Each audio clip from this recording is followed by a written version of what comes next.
Hello everyone! I'm Roan Celis Capistrano of 1 Million Club.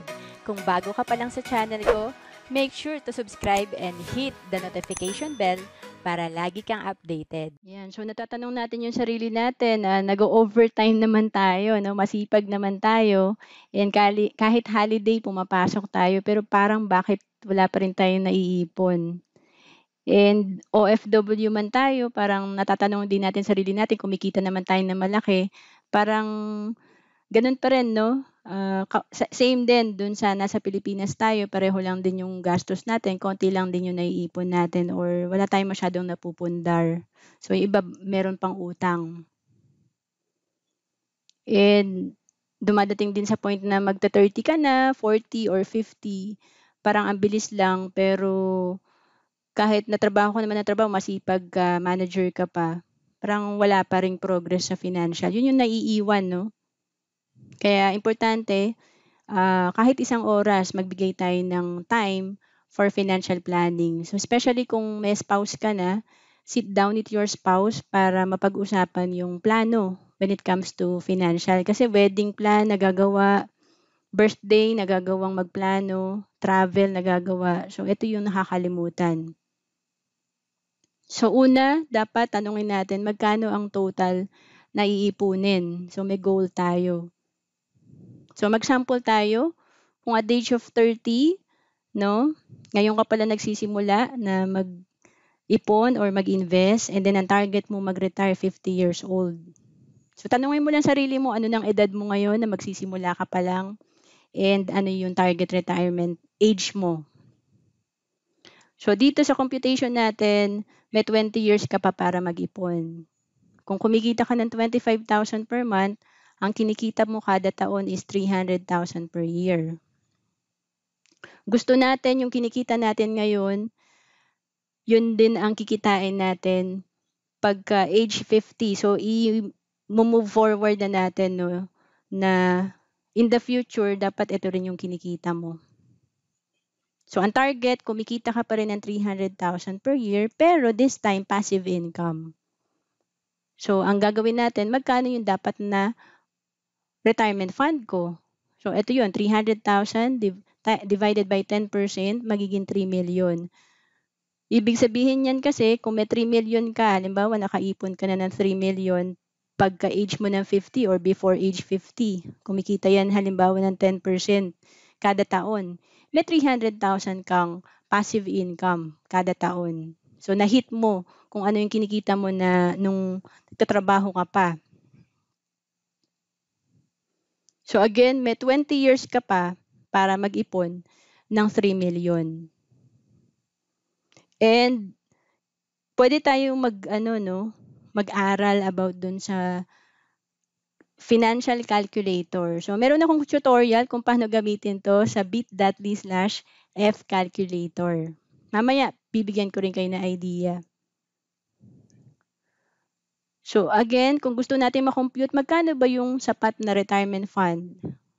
Kung gusto nating simplihan, annual income times 10. Kung kumikita tayo ng 25,000 per month, 300,000 yung annual income natin times 10, 3 million.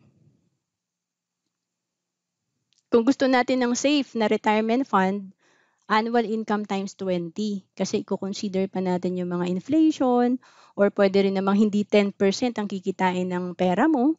No? So, dito, 300,000 na annual income mo ngayon times 20, kailangan mo ng 6 million retirement fund. So, alam na natin kung magkano yung target natin sa number 1. Sa number 2, magkano ang dapat ipunin kada buwan? Kasi baka ipon tayo ng ipon. Ang layo pa pala natin dun sa 3 million or 6 million. So again, may financial calculator app. Pero dito may table tayo, no?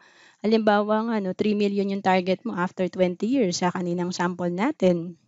Kailangan may naiipon ka na 3,000 per month. Or, dapat naka-invest yan sa 12%, no? Average 12% para mas mag-grow siya. Kasi hindi kaya na 3,000 per month kung nakatago lang sa bank or maliit ang kinikita ng pera. And then kung 15 years na lang ang meron ka, target mo magkaroon ng 3 million, 6,000, lakihan mo. Kasi konti na lang yung period na meron ka. Kung gusto mo makapag-retire na mas maaga, edi syempre mas magandang lakihan mo talaga yung iniipon at ini-invest mo. Kasi in 10 years pa lang, may 3.5 million ka na kung 15,000 per month yung iyong naitatabi or nai-invest kada buwan. So again, ang tutorial ko about financial calculator app, meron tayong bit.ly/F calculator. Makakatulong to pagka nagsiset tayo ng mga financial planning natin. So pangatlo, syempre execute na, mag-ipon at mag-invest. Anong klaseng pag-iipon? Consistent. Pakitype nga natin consistent kasi yung iba no, feeling nila pag nakapag-invest na sila ng 50,000, okay na sila. So maliit yung psychological wallet or nakakapag-ipon ng 500 per month, okay na sila, 'di ba? So importante no na hindi lahat nasa bangko yung pera natin. So kami 'no, love na love namin ng bank. Actually, meron kami multiple bank accounts kasi nga ginagamit namin sa business. Pero kung pang-retirement, hindi sapat na nasa bank account ang lahat ng pera natin kasi yung kinikita nito is nasa less than 1%. So, to be specific, 0.125%. Yung 1% hatiin natin sa 8. Yan yung 0.125%. And noong 2012, nalaman ko tong Rule of 72, yung concept na rule of money. Ito yung paano magtrabaho yung pera. So may tatlong magkaibigan dito, no? So ikaw, yung office mate mo, tsaka yung kaibigan mo, ikaw naglagay ka sa 2% per year ang kinikita, yung office mate mo 8%, yung kaibigan mo na Chinese 12%, 'di ba? Pare-pareho kayo naglagay ng 100,000 one time at the age of 29. So ikaw dahil kulang ka sa financial literacy at the age of 65, sabay-sabay kayo nag-retire, 200,000 lang ang projected fund mo.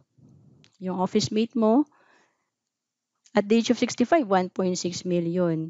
And yung friend mo na Chinese, nasa 6.4 million yung fund niya. So nakita natin yung difference, 6.2 million. Kasi nga, ito yung importante, yung meron tayong financial literacy plus nag-i-invest tayo. Kaya nung nalaman ko to noong 2012 sa financial coaching, nag-start na agad ako mag-invest after 1 week. No?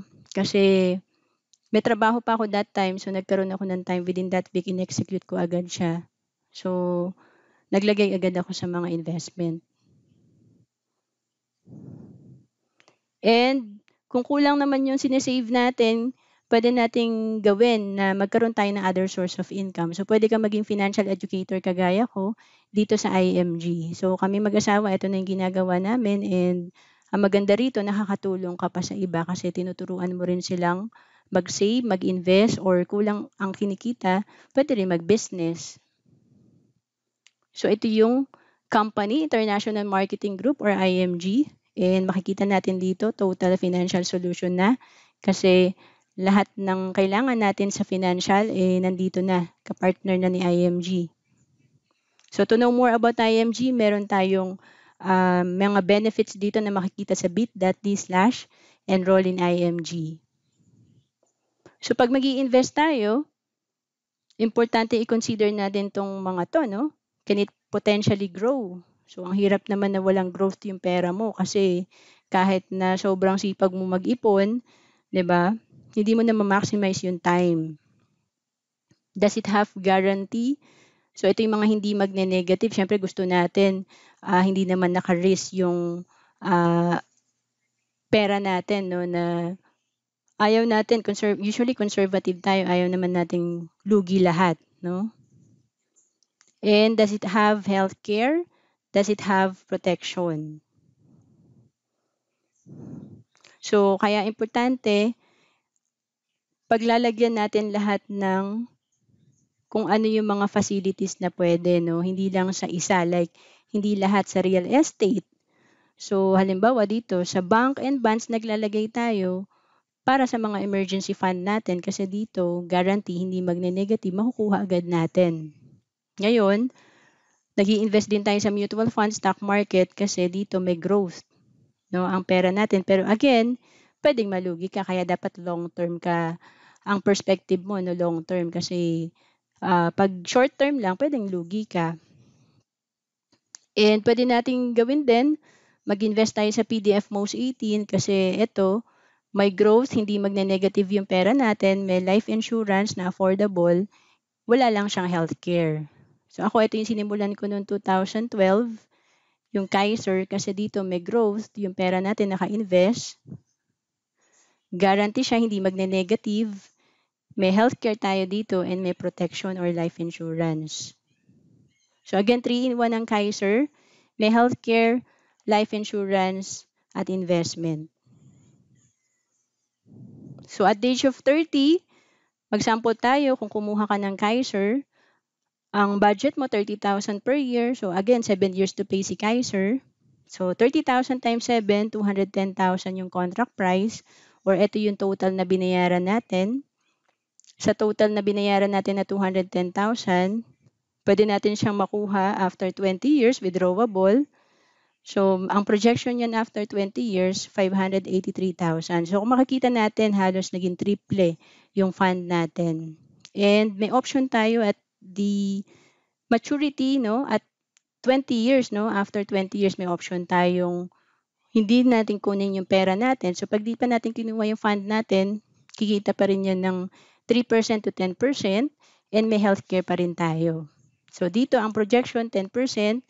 On the 21st year, 58,000 yung kinita ng 583,000. And kung tuloy-tuloy yan na nagte 10% at the age of 60, ang projection niya nasa 1.5 million.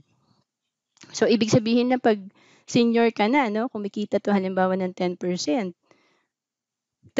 of 1.5 is 150,000. So, may passive income ka na, 12,000 kada buwan. So, again, dagdag natin to sa ating pensyon, sa ating savings, pwede natin gawing healthcare, naka-invest yung pera natin, kaya the higher the plan, the higher the benefit. So dito, 60,000 per year ang in-invest for 7 years. Ang projection, 3 million at the age of 60. So may passive income na 300,000 per year or 25,000 per month. So again, Kaiser is 3-in-1. And to know more about Kaiser, punta ka lang sa website na bit.ly/about Kaiser benefits.